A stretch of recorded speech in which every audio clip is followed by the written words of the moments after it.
கௌதமன் கணபதி அவருடைய டைரக்ஷனில் வெளிவந்திருக்கக்கூடிய சரண்டர். இந்த சரண்டர் படம் எப்படி இருக்கு அப்படின்னு வந்து பார்த்தீங்கன்னா, ஒன்றுமே இல்லைங்க. ஒரு போலீஸ் ஸ்டேஷனில் ஒரு துப்பாக்கி வந்து மிஸ் ஆகுதுங்க. அதே மாதிரி இன்னொரு சைடு வந்து பார்த்தீங்கன்னா, ஒரு அரசியல்வாதி வந்து இந்த காசு வந்து பணம் பட்டுவாடா பண்ணுறாங்க. ஸோ அந்த அமௌண்ட்டுமே வந்து மிஸ் ஆகுது. இது ரெண்டுமே வந்து பார்த்தீங்கன்னா ஒரே புள்ளியில் வந்து ஜாயின் ஆகுது. அதுதான் வந்து இந்த படத்தினுடைய கதை.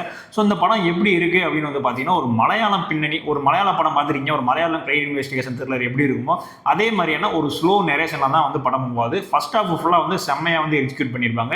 செகண்ட் ஹாஃப் வந்து கொஞ்சம் லேகிங்காக இருக்கும். ஸோ இன்னுமே வந்து படத்தை வந்து ட்ரிம் பண்ணியிருக்கலாம், ஒரு 2 மணி நேரத்துக்குள்ளேயே படத்தை முடிச்சிருக்கலாம் அப்படின்ற மாதிரியான எண்ணம் வந்து உங்களுக்கு வந்து கண்டிப்பாக தோணும்.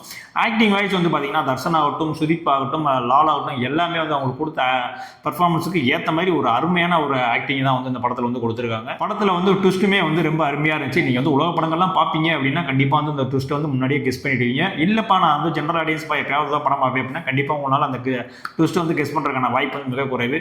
மொத்தத்தில் இந்த படம் யாருக்கு அப்படின்னு கண்டு கேட்டிங்கன்னா, ஒரு கிரைம் இன்வெஸ்டிகேஷன் பார்க்கணும் அப்படின்ற மாதிரி இருந்துச்சு அப்படின்னா, ஒரு இன்வெஸ்டிகேஷன் த்ரில்லர் படம் பார்ப்பேன், மிஸ்ட்ரி த்ரில்லர் பார்ப்பேன் அப்படின்னா, ஸோ உங்களுக்கு இந்த படம் வந்து கண்டிப்பாக பிடிக்கும். மெயினாக நீங்கள் மலையாள படங்கள்லாம் வந்து ரொம்ப விரும்பி பார்ப்பீங்க அப்படின்னா, அதுலேயும் ஸ்லோ பென் மலையாள த்ரில்லர்லாம் ரொம்ப பிடிக்கும் அப்படின்னா கண்டிப்பாக வந்து இந்த படம் வந்து உங்களுக்கு பிடிக்கிறதுக்கான வாய்ப்பு வந்து அதிகமாக தான் இருக்குது. மற்றபடி இந்த ஜென்ரல் ஆடியன்ஸுக்கு வந்து இந்த படம் வந்து ஒரு ஓகே படம் தான். ஓகே லெவல், ஓகேப்பா ஓரளவு தேட்டரில் போய் பார்க்கலாம் அப்படின்ற மாதிரியான ஒரு படம் தான் வந்து இந்த சரண்டர்.